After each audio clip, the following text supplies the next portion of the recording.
Good morning, children. Today we are going to start our third lesson, diversities in living things and their classification. Diversity means विविधता आणि classification म्हणजे वर्गीकरण. Grouping things based on their characteristics. It's called classification. म्हणजेच काय तर सजीवांमध्ये असलेली विविधता आणि त्यांच्यामध्ये असलेले साम्य यावरून आपण त्यांचं वर्गीकरण करू शकतो.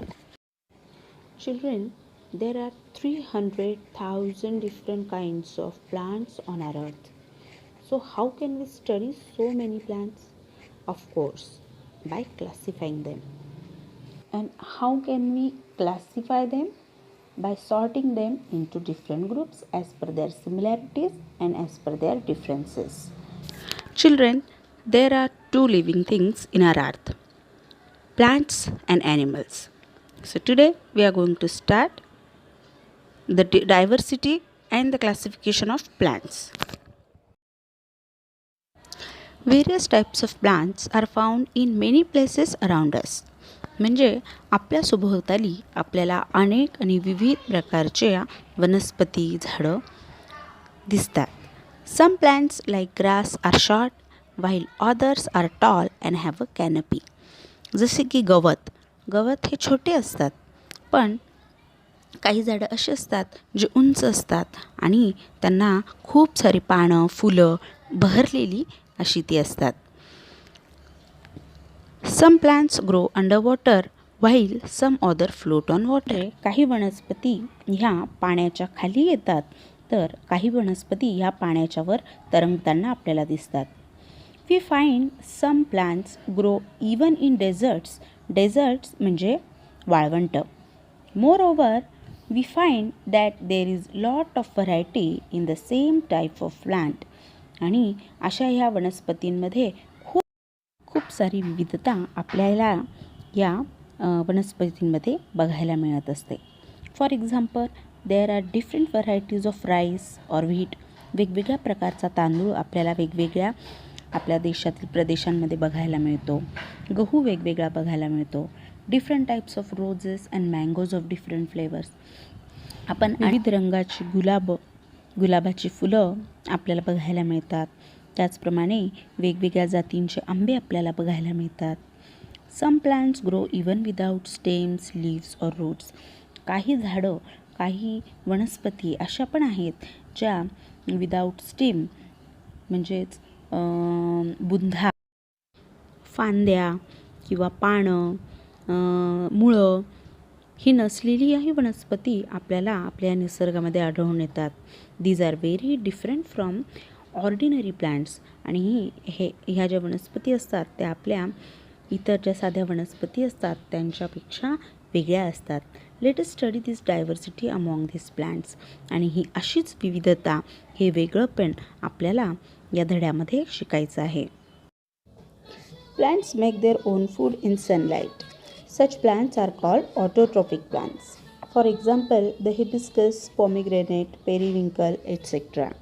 Some plants like funguses, loranthus, dodder use other plants for food and are said to be heterotrophic plants. Like the peacher plant, even consume insects. They are insectivorous. म्हणजेच मुलांनो, झाडं, वनस्पती हे सूर्यप्रकाशामध्ये त्यांचं अन्न तयार करत असतात आणि अशा ह्या वनस्पतींना ऑटोट्रॉपिक प्लांट्स असं म्हटलं जातं. फॉर एक्झाम्पल, हिबिस्कस म्हणजे जास्वंद, पॉमिग्रेनेट म्हणजे डाळिंब आणि पेरिविंकल म्हणजे कालव ही एक वनस्पती आहे. या सर्व वनस्पती आपलं अन्न स्वतः तयार करत असतात. सूर्यप्रकाशाच्या मदतीने त्यांचे अन्न निर्मिती त्यांच्या पानांमध्ये होत असते. तर अशा या वनस्पतींना स्वावलंबी म्हणजेच ऑटोट्रॉपिक प्लांट्स असं म्हटलं जातं, जे स्वतःचं अन्न स्वतः तयार करतात. आणि जास्वंद, डाळिंब, पेरिविंकल हे त्याचे उदाहरण आहेत. Some plants like funguses, loranthus, dodder use other plants for food and are said to be heterotrophic. Heterotrophic plants म्हणजे तुम्हाला लोरॅन्थस म्हणजे बांडगूळ. बांडगूळ ही एक अशी वनस्पती आहे जी इतर झाडांवर वाढत असते आणि इतर झाडांद्वारे ते आपलं पोषण करत असते. त्याला बांडगूळ म्हटलं जातं. तर तर अशी ही वनस्पती बांडगूळ म्हणजे लोरॅन्थस, डॉडर आणि फंगस या ज्या वनस्पती आहेत ह्या इतरांवर अवलंबून असतात, म्हणजेच परावलंबी असतात. आणि त्या म्हणजे हेटरोट्रॉपिक प्लांट्स, परावलंबी वनस्पती. आता ऑटोट्रॉपिक प्लांट्स म्हणजे स्वावलंबी, ज्या स्वतःचं अन्न स्वतः तयार करतात, त्या स्वतःहून आपलं पोषण घडवून आणतात. हेटरोट्रॉपिक प्लांट्स हे इतर वनस्पतींद्वारे आपलं पोषण करून घेत असतात. पण विद्यार्थ्यांनो, काही वनस्पती अशाही असतात ज्या कीटकभक्षी असतात. ज्याप्रमाणे प्राणी कीटक भक्षण करू शकतात, त्याप्रमाणे काही वनस्पती अशा आहेत ज्या कीटकभक्षी असतात, ज्या आपलं पोषण कीटक भक्षण करून करत असतात. त्यांचं नाव म्हणजे पिचर. पिचर म्हणजे कीटकभक्षी. त्याला नावच तसं दिलेलं आहे, कीटकभक्षी, पिचर. तर विद्यार्थ्यांनो, ह्या आहेत वेगवेगळ्या वनस्पती ज्या आपण त्यांचं पोषण करून घेण्याची जी पद्धती आहे त्यानुसार आपण त्यांची विविधता, त्यांचं क्लासिफिकेशन इथे केलेलं आहे. आणि ते म्हणजे ऑटोट्रॉपिक प्लांट्स, हेटरोट्रॉपिक प्लांट्स आणि insectivorous plants. Children, now we are going to see the structure of a plant. Structure of a plant म्हणजे वनस्पतींची रचना. Plant structure can generally be divided into two parts: the stem, which grows above the ground, and the root, which grows below the ground surface. The root, stem, and leaves are the main parts of plants. From time to time, plants bear flowers from reproduction. Flowers are transformed into fruits, and fruits have seeds. Seed gives rise to new plants. Like this, the structure of plants develop. वनस्पतींची रचना ही 2 भागांमध्ये विभागली जाते. ती म्हणजे जमिनीच्या पृष्ठभागाच्या वर वाढणारं वनस्पतीचं खोड आणि जमिनीच्या पृष्ठभागाच्या खाली वाढणारं ते म्हणजे वनस्पतीचं मूळ. आणि हेच मूळ म्हणजे रूट, खोड म्हणजे स्टेम आणि लीव्स म्हणजे पानं ही वनस्पतीचे मुख्य अवयव मानले जातात. आणि वनस्पतींना येणारी जी फुलं असतात तीही वेळोवेळी येत असतात. ती कशासाठी? रिप्रोडक्शनसाठी, म्हणजेच निर्मितीसाठी, पुनर्निर्मितीसाठी. Flowers transform into fruits. आणि हीच फुलं नंतर फळं बनतात, म्हणजे त्यांचं रूपांतर फळांमध्ये होतं. आणि ह्या फ्रूट्समध्ये असणाऱ्या ज्या बिया असतात, जे सीड्स असतात, ते प्लांट्सच्या निर्मितीचं काम करत असतात, नवीन प्लांट्सच्या निर्मितीचं काम करत असतात. तर या प्रकारे ही वनस्पतींची रचना असते. विद्यार्थ्यांनो, आता आपण वनस्पतींच्या विविध अवयवांची माहिती करून घेऊया. सगळ्यात पहिला अवयव म्हणजे the flower. This is the most attractive part of a plant. It is connected to the stem by a stalk which may be long or short. A flower has a typical color and shape. The flower is an important means of reproduction. बघा, तर फूल हे सगळ्यात सुंदर आणि आकर्षक असा part असतो वनस्पतींचा. आणि हे झाडाशी जोडले गेलेले असतात, झाडाच्या खोडाशी जोडले गेलेले असतात. कशाद्वारे? छोट्या छोट्या फांद्यांद्वारे. त्याला स्टॉक म्हटलेलं आहे, जे की छोटेही असू शकतात किंवा मोठेही असू शकतात.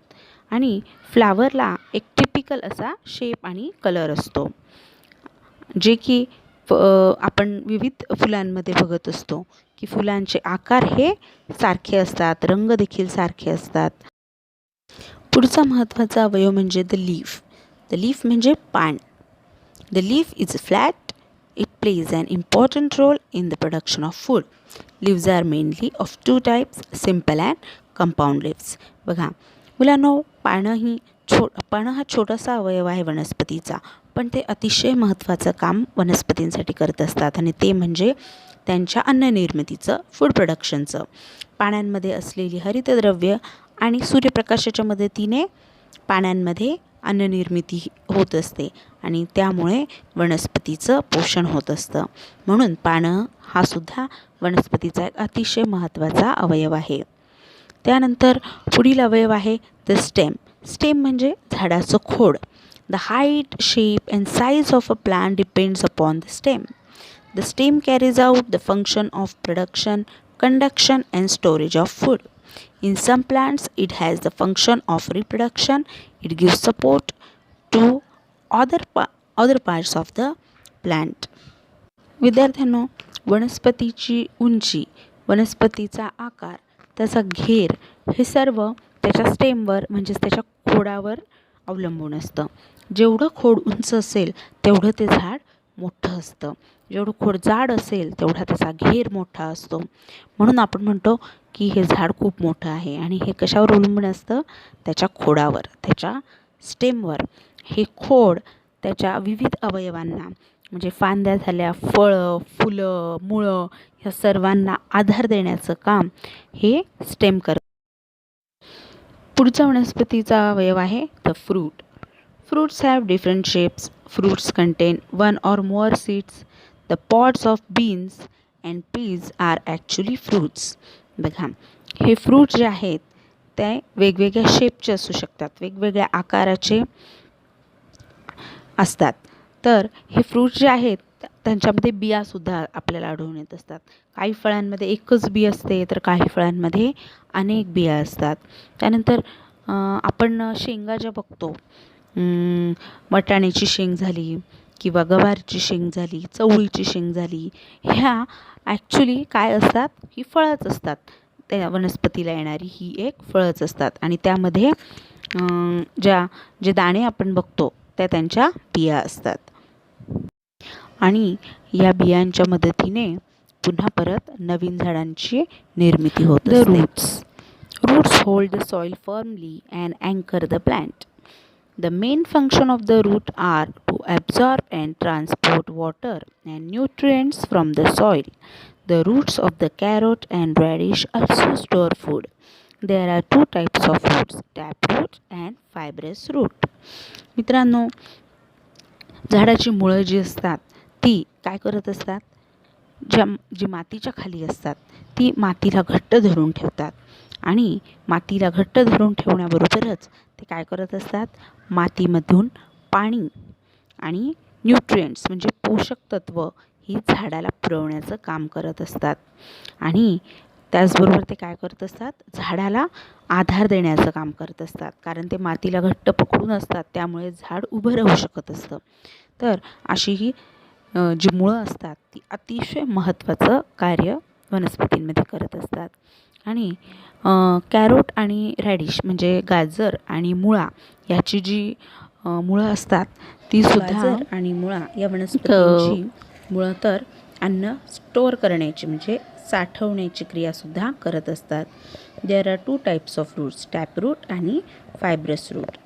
टॅपरूट म्हणजे जमिनीमध्ये खोल अशी जाणारी मुळं आणि फायब्रस रूट्स म्हणजे तंतुमय अशी मुळं जी लहान असतात पण तंतूंसारखी बारीक बारीक केस असतात. अशा प्रकारची त्यांची रचना असते. त्याला फायब्रस रूट असं म्हटलं जातं. विद्यार्थी मित्रांनो, आपण एवढ्या भागामध्ये वनस्पतींची विविध प्रकार बघितले, त्यांचं क्लासिफिकेशन बघितलं, त्यांच्या पोषण करण्याच्या पद्धतीवरून स्वतःचं पोषण ते कसे करतात यावरून आपण त्यांचं वर्गीकरण कसं होतं ते बघितलं. त्यानंतर आपण वनस्पतींचं स्ट्रक्चर बघितलं, त्यांची रचना, त्याचबरोबर वनस्पतीचे जे मुख्य अवयव आहेत त्यांची माहिती आपण घेतली. पुढच्या व्हिडिओमध्ये आपण need for classification of plants म्हणजे बघणार आहोत. वनस्पतींमध्ये वर्गीकरणाची आवश्यकता का आहे ते आपण बघणार आहोत.